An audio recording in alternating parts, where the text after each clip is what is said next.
What is your greatest weakness? You're probably watching this video because you're wondering how you can answer this dreaded interview question. Hopefully it doesn't come up during your interview. It's one of those questions that, while it is common, is starting to make its way out of the interview process, but that doesn't mean you won't encounter it. So you want to be prepared to answer this question if it does come up. Hey, I'm Abby, and welcome back to the Life Work Balance YouTube channel. Today I want to share with you tips on how you can answer this dreaded interview question. I'm going to talk about the do's and the don'ts, and I'll also give you some example templates that you can use to craft your own response to the interview question, what is your greatest or what is your biggest weakness? Before we jump into that, please go ahead and give this video a thumbs up if you're looking forward to learning how you can answer this question during the interview process. And if you haven't already, please go ahead and hit that subscribe button as well as the bell so that you can continue to receive life work balance advice delivered directly to you every week. So before we jump into how you can answer this question, it's important to understand why this question gets asked during the interview process. Now this question, while it's commonly asked in ways like what is your biggest weakness, what is your greatest weakness, might also be asked in a way of what are you working to improve? So the word weakness might be subbed out for what are you working to improve, or tell me about a time that you encountered a challenge. So just know that the purpose or the intention of the interviewers asking this question during the hiring process is multifaceted. First, the interviewers want to know that you have some self-awareness. Humans are not perfect. We all have weaknesses. So showing that you are aware that you have weaknesses and that you have self-awareness in general is crucial for your integration into this new team and this new role. It's also important to demonstrate that you are honest. When you are asked about your weaknesses, the person who's interviewing you wants to know that you can be honest about your shortcomings and that you will learn from those, that you will ask for help, and that you won't throw others under the bus or pretend that you don't make mistakes. The other reason they're asking this question is to determine if you reveal any red flags. Organizations want to make the right hire for a position.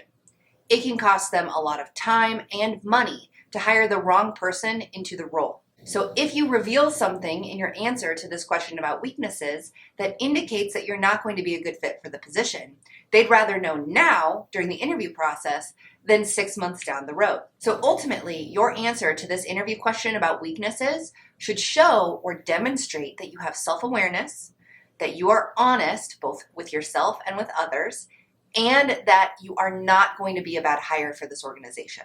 So what do you need to avoid when it comes to answering this question? The first mistake that is made is oversharing a weakness that will hinder you in the actual role that you're applying to. So let's say, for example, that you are applying to a sales role where you're going to have to interact with many different types of people on a regular basis. And let's say that you believe one of your weaknesses is building rapport and meeting new people. So while you may be able to be successful in this job, what you don't want to do is start off by saying that you are really bad with people, that you are afraid of meeting new people, and that meeting new people is scary for you. Why would you not want to share that as a weakness? Well, those aspects are critical parts of a sales job that would likely be a critical part of the role that you're applying to. So if you were to overshare that information, even though you might be being honest, that would likely disqualify you for the role because they're going to determine that you are not the right fit because they want someone who is comfortable meeting new people, interacting with others, and building rapport. The second mistake that is commonly made is playing up a weakness. Usually this comes in the form of playing up your weakness into a strength, like saying, I work too much. I'm too dedicated to my job. Most of the time, employers or the people who are doing the interviews can see right through that, and they roll their eyes internally when they hear these kinds of answers. You want to make sure that when you select a weakness that you're going to share during an interview, that it doesn't demonstrate that you are arrogant, full of yourself, not very humble, that you stretch yourself too thin and bite off more than you can chew. So you want to make sure that you are not oversharing your weakness by giving too much information that could disqualify you for the role. And you want to make sure that you're not trying to convince the interviewer that your weakness is actually a strength. They can see through that pretty fast. So what do you do instead? Well, the first thing that you want to do is select a skill or a trait that you have been actively working to improve. What is something that has been challenging for you? What is something that makes you feel nervous or you feel your stomach tighten into knots when this type of situation arises? And thinking back on your previous experience, have you learned from it? If you have learned from it, if you've implemented strategies to help mitigate it or deal with it, then this is likely a weakness that you will be able to focus on in your answer to this question. So first, find a weakness that you have been working to improve, a skill, a trait, a quality that you've been working to improve. Then you're essentially going to use the CAR or the STAR formula to describe how this weakness has impacted you and what you've done to work through it. So if you don't know what I'm talking about when it comes to the STAR or the CAR formula, I've got several videos on how you can answer behavior-based interview questions using this formula. And if you haven't watched them, I've linked to them in the description box below. They're really helpful in preparing for your interview. You can use this formula to somewhat prepare your answer to this weakness question. So let's say, for example, that you are afraid of public speaking. Whenever you're asked to speak up in meetings, you freeze up. If you have the opportunity to speak to a group of people, you slink into the shadows and you hope that you're not selected. That is a great weakness to highlight if you're asked a question about what are your greatest weaknesses. But you're not just going to stop there. You're not just going to say that you have a paralyzing fear of public speaking. You're going to move through the CAR formula and then possibly share how others have acknowledged your improvement in this area. So first, you describe the context in which you have encountered this weakness, this skill, this trait, this characteristic that has been challenging for you to overcome, that has caused obstacles for you, etc. So describe the context. How has this been a challenge for you in the past? Using fear of public speaking as a sample weakness, here is an example of the context portion of an answer to the weakness interview question. Something that has been a big challenge for me in the past is public speaking. Oftentimes, I would find myself in a situation where I had to speak to a group of people and I would freeze up. My body would enter fight or flight mode. My heart rate would increase, my voice would become shaky, and I could feel my hands starting to sweat. I realized this was a potential barrier for me as I saw myself growing into a leadership position that would require me to be able to confidently and effectively speak to, motivate, and influence others. If I froze up while speaking to them, I wouldn't be taken seriously. Then you describe the action that you have taken to improve this challenge for yourself. What have you done to improve this skill, this trait, this characteristic? Again, using fear of public speaking as a sample weakness, here is an example of the action portion of an answer to the weakness interview question. Initially, I decided to join my local Toastmasters group, and after attending meetings for a few weeks, I approached my direct supervisor and asked if I could facilitate the icebreaker and team building activity during our next team meeting. I began to lead our team meetings on a regular basis and improved my comfort and confidence while speaking. Then, talk about the results that you've achieved by the actions that you've taken to improve that challenge. And if possible, if you have examples, share how others have acknowledged this improvement or how it has positively impacted others. Again, using fear of public speaking as a sample weakness, here is an example of the results portion of an answer to the weaknesses interview question. Each quarter, my department gets together for a large department-wide check-in where the various teams share project updates and progress reports.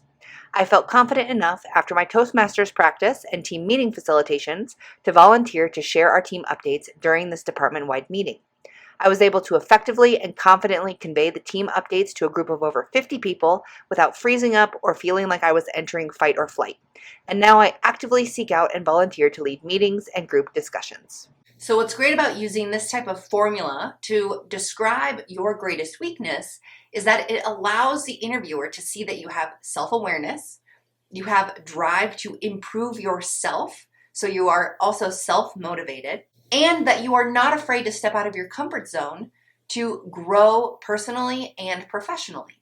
And that growth positively impacted your team, which in turn could also positively impact their team and their organization. Now, when it comes to using templates like this, you don't want to use them word for word so they sound robotic. You want to spin this template into your own words so it sounds like you. So while I may have this template of describing the context, then the action, then the results, you may decide to tell it in a different way that still somewhat follows the similar outline. And that is perfectly acceptable and actually preferred. You want this to sound more conversational than robotic. You want this to be an interaction and a dialogue between you and the interviewer, where they feel comfortable and you feel comfortable. Talking about weaknesses is somewhat of an uncomfortable conversation. So the more comfortable you feel in your answer, the more comfortable the interviewer will feel, and they will also sense your confidence around your growth and improvement. So what are some other examples that you might be able to use for weaknesses when answering this question? Well, I talked about public speaking, so that's one of those examples. Another weakness might be avoiding necessary conflict, giving feedback, procrastinating, having lack of patience, expecting too much from coworkers, being too detail-oriented, and maybe even taking on too much, working on too many projects. So if you found this video helpful, please go ahead and give it a thumbs up. If you have any questions, comments, thoughts, or ideas on how you have answered this question in the past, how you might answer it in the future, or even if you are an interviewer and you've had candidates answer this question in the past, please put any of those thoughts or comments in the comments box below. I love receiving comments, and while I try to get back to each of you individually, if I'm not able to do that, just know that your comments, the experience and information that you share, will likely help someone else who's going through something similar right now. So if you have any comments, if you have any questions, thoughts, or ideas, throw them in the comments box below. If you are looking for more one-on-one personalized interview coaching, please reach out to me today. I offer interview strategy sessions that will help you prepare for your next interview. We can go over the common types of interview questions you can expect during your interview, and we will strategize how you can answer some of those questions during the interview process. So if that's something that you're interested in, if you're interested in more one-on-one personalized coaching on this topic, please reach out to me today. I've linked to my email in the description box below, as well as to my website where you can book a session with me directly. If you haven't already, please go ahead and hit that subscribe button as well as the bell so that you can continue to receive life-work balance advice delivered directly to you every week. Thanks, and I'll see you next week.